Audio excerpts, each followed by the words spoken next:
I got into urban exploring at an early age, in middle school to be exact. This was long before it became popular on YouTube or TikTok. I was never outgoing, academically advanced, or particularly good at sports. Neither me nor any of my friends had much extra money to throw towards spending afternoons at the mall or arcade. My first experience with urban exploration started when some friends and I had a sleepover at Caitlin's. Caitlin lived in a trailer in a rural village, and a lot of the houses nearby were large and expensive. Not quite mansions, but pretty close. We were eating popcorn and watching a movie when Caitlin mentioned an abandoned home behind her house. She explained that the couple who lived there had a nasty divorce, and the house was up for sale as a result. Caitlin had never seen the inside of the house, but her mom had mentioned it being really nice. I had an idea to liven up our night. "Why don't we go see it?" I asked. They all looked at me like I was crazy. "We've snuck out before. Why not just go over, take a look, then come right back?" And Caitlin shrugged. "I don't see why not." And Caitlin distracted the family dog with a treat, while the rest of us crept out the back door. It took less than 5 minutes to reach the house. We tried unsuccessfully to pick the lock, but luckily, Jesse found an unlocked window. The interior of the house was magnificent. The floors were all marble, and there was an extravagant fireplace in the living room. We began to look around, and each room seemed more luxurious than the last. One of the more notable spaces was a hot tub, oddly placed at the landing of the stairs in the front room. After an hour or so of exploring, we headed back to Caitlin's. Luckily, we got back in without waking her parents. And since that night, urban exploration had been my passion. Caitlin and I explored many abandoned places together. Our selection of locations to explore over the years expanded as our curfews got longer and we got our licenses. Although Caitlin was adventurous, there was still one destination she avoided. Oak River School was one of the most insidious, yet least known scandals in my hometown. This seemed to be a typical high school. It boasted average academic scores and a great football team. But below the surface, something wasn't right. A record number of graduates from Oak River were diagnosed with cancer, particularly leukemia. Some were diagnosed only a few years after graduation, and others not until decades later. The school was abruptly closed and students were sent to temporary sites to continue classes, while a new school was quickly rebuilt several miles from the old one. And eventually, the truth came out. The soil Oak River High was built on was used as a dumping ground for nuclear waste in the 40s. The cancer rates weren't a coincidence. The old Oak River was never torn down. My Aunt Cora was one of the many unfortunate alumni who developed leukemia. She passed away when I was 17. And she was the stereotypical cool aunt who let me watch R-rated movies and served me Pepsi in a wine glass whenever I visited. More than that, Cora was the only one in my family who I could truly be myself around. From holding me when I cried as I wrecked my bike when I was 6 years old, to helping me through my first breakup when I was 15, and I could always count on her.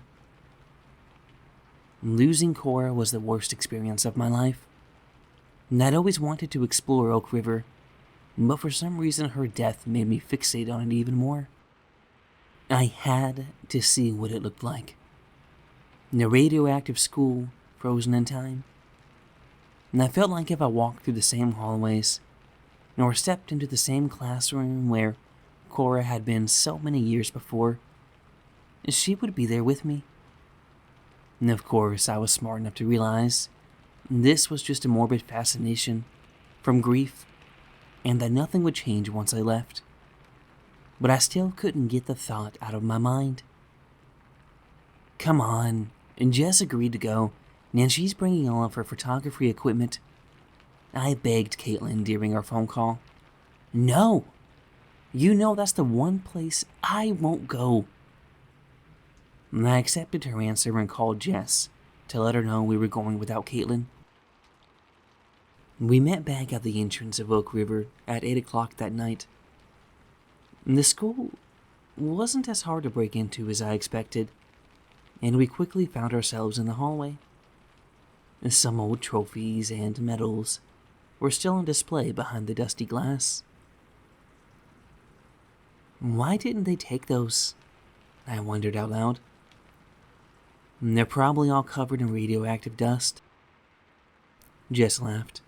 Ron, Jess's boyfriend, met us shortly after we found our way in. He's into paranormal investigation and wanted to try out some of his equipment, as the school was rumored to be haunted.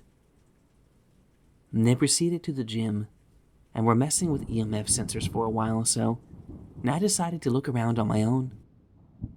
The first few classrooms I looked at weren't as bare as I expected, and they still had posters on the wall and other equipment out. I found a globe and spun it, instantly regretting my decision as dust flew into the air. Luckily, we had worn masks and gloves to try and limit our exposure as much as possible. And I heard a rustling noise, and I turned to see where it was coming from. Next to the boarded up window, and I noticed a mostly whittled, potted plant, but the plant wasn't dead. It was moving, very subtle movements. I had to do a double take to be sure of what I saw. What the hell? And the only way I can describe the movement is almost a sort of twitching. I got out my phone to record and picked up a ruler to poke at it. The plant coiled around the ruler tightly, almost yanking it out of my hand. I yelped and jumped back. Jess and Ron came running in. I tried to explain what happened, but they didn't seem convinced. Ron found a pointer by the chalkboard and poked the plant again. It didn't move. I stammered, trying to explain what happened. Jess and Ron exchanged glances. Maybe you shouldn't be walking around here alone, suggested Jess. Ron nodded in agreement. Let's all just stay together. I reluctantly agreed. We took a look in a few other classrooms. Jess photographed each as we went along. Eventually, we made our way into the cafeteria. We found some old trays, glasses, and even unopened cans of food. As we ventured further into the kitchen, Ron halted, almost causing Jess to run into him. "Why'd you do that?" she snapped. "Hey, listen," Ron whispered to her. Through the silence, I could hear a faint chewing noise. They continued for a few minutes. Then came the clang of a can hitting the ground. A light rustling followed. We stood there, frozen. Ron involuntarily coughed. The figure emerged from the darkness. Jess turned the flashlight to it. It definitely wasn't an animal. But it also couldn't be human. It stood on two legs, almost 7 feet tall, emaciated with yellow-tinged skin speckled with red boils that looked like they were about to pop. The figure let out a groan that sounded equal parts terrified and angry. Jess screamed, dropping her flashlight. Ron and Jess took off in one direction, while I ran in another. I ducked into a janitor's closet, trying to quiet my breathing as much as possible, even taking off my mask so I could catch my breath. I sat there, against the wall, head in my hands trying to stave off a panic attack. I looked around the closet a bit, seeing if there was anything I could use for self-defense.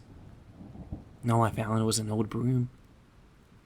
I stayed quiet for a while, then hesitantly stepped out of the closet when I was convinced the creature was nowhere close. And I began looking for Jess and Ron. And I tried calling Jess, but my phone had no service. I heard labored breaths and trudging down the hallway. Damn it, I thought to myself. And I noticed a door on my left. There was glass, but was fogged up to the point where I couldn't see through it. And the hallway was a dead end, and I could hear the figure getting closer. And I opened the glass door and stepped into the room. The air was thick and humid, and I struggled to keep from coughing. And I put the broom through the door handles to barricade myself in. I hoped the figure would pass by me, but then I heard it pounding at the door, and I wasn't sure how much force it would take to break the old glass, and had no interest in finding out. I panned the room with my flashlight, looking for another way out. My flashlight passed over a dark, reflective abyss. This was the old pool. The walls were covered in a mixture of black and green molds. And I remembered Cora had mentioned being on the swim team years before. And there was a door on the other side of the room. And I began making my way to the other side, but quickly realized my way was blocked by some overturned bleachers. I tried lifting them up, but it was no use. "Harper!" Jess yelled from the door on the other side of the room. Noticing the predicament I was in, Jess and Ron attempted to move the bleachers, but weren't able to either. And at this point, the glass door was splintering from the humanoid monster pounding on it. "You know how to swim, right?" I nodded yes. "Are you crazy?" Jessie screamed. "She can't swim through that radioactive filth." I, on the other hand, had already accepted my fate of having to wade through the disgusting, abandoned pool, and tried to reassure her that I'd be fine. And I found a piece of wood to set my backpack on, trying to keep it as dry as possible. And I stepped into the cold, dark water. And the water felt thicker than I expected, and it was like moving through jello. The smell was a repulsive combination of decay and metallic. I swam as fast as possible, and I'd almost reached the edge when the water began rippling. My leg stopped moving suddenly, and I was caught on something. Jess and Ron noticed my struggle. Ron jumped into the water and he tried to pull me forward. And he shined a flashlight through the dark waters, revealing a labyrinth of dark green limbs. "What the hell?" Ron whispered. The water began to move rapidly, and I felt this slimy substance tighten around my leg, and I screamed. Ron began thrashing around, cursing and yelling. I frantically grabbed for my backpack, retrieving my pocket knife out of the front pocket. Now I took a deep breath, went underwater, and hacked the slimy substance trapping my leg. And it began to twitch as the grip loosened and I got myself free. And Jessie was pulling Ron out of the water on the other side, crying frantically. Something most people don't know about Jessie was that she had an extreme fear of water and couldn't swim. A near-drowning experience when she was 4 had left her traumatized. And I pulled myself up to the surface, and we all ran out the door. Ron was limping. He had a nasty gash on his left calf. Once we got some distance from the pool, we stopped and Jessie tied her jacket around it to slow the bleed. And Jessie's phone rang, startling us. "Caitlin?" she answered, placing it on speaker. A grainy FaceTime call lit up the screen. The background was dark, but looked familiar. Caitlin was in the classroom, closest to the entrance. And "Caitlin, listen to me. You need to leave.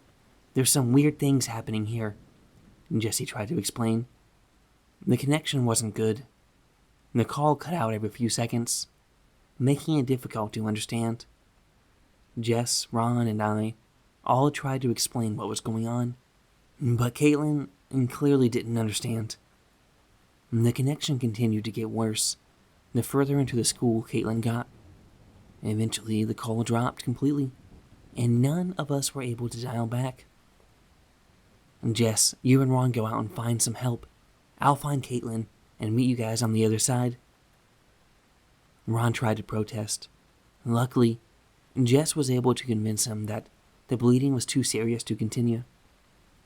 As we parted ways, Jess and I agreed that if Caitlin and I weren't safely out in 15 minutes, she would call for help. Caitlin, I called out as I reached the front of the building. I heard a frantic help in return, and I ran towards the sound and saw her. We sprinted towards each other, but she tripped over something in the process.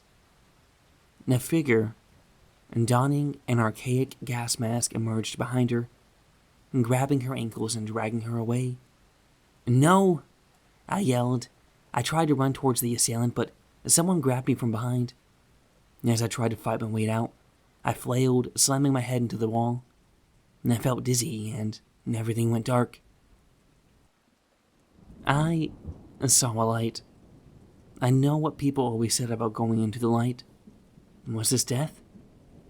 She's awake, I heard. A paramedic was kneeling over me. I jumped as I regained consciousness and started stammering. What's going on? Where's Caitlin? The EMT tried to calm me. My mom and Jess were nearby. My head hurt a lot, and my arms and legs were bruised. And I was transported to the hospital. That night, the only answer I could get as far as Caitlin's whereabouts were that they were looking for her. The next day, I was informed by police that Caitlin's body was found in the school, and the stairs had collapsed, crushing her. And I tried to tell the police about the man in the gas mask, but they clearly didn't believe me. And they pretty much nodded, then had a social worker follow up with me with information on trauma counseling. What bothers me the most is I'm not even sure Jess and Ron believe me. Something sinister is still happening in that school. And I'm going back. River Oak won't take anyone else from me.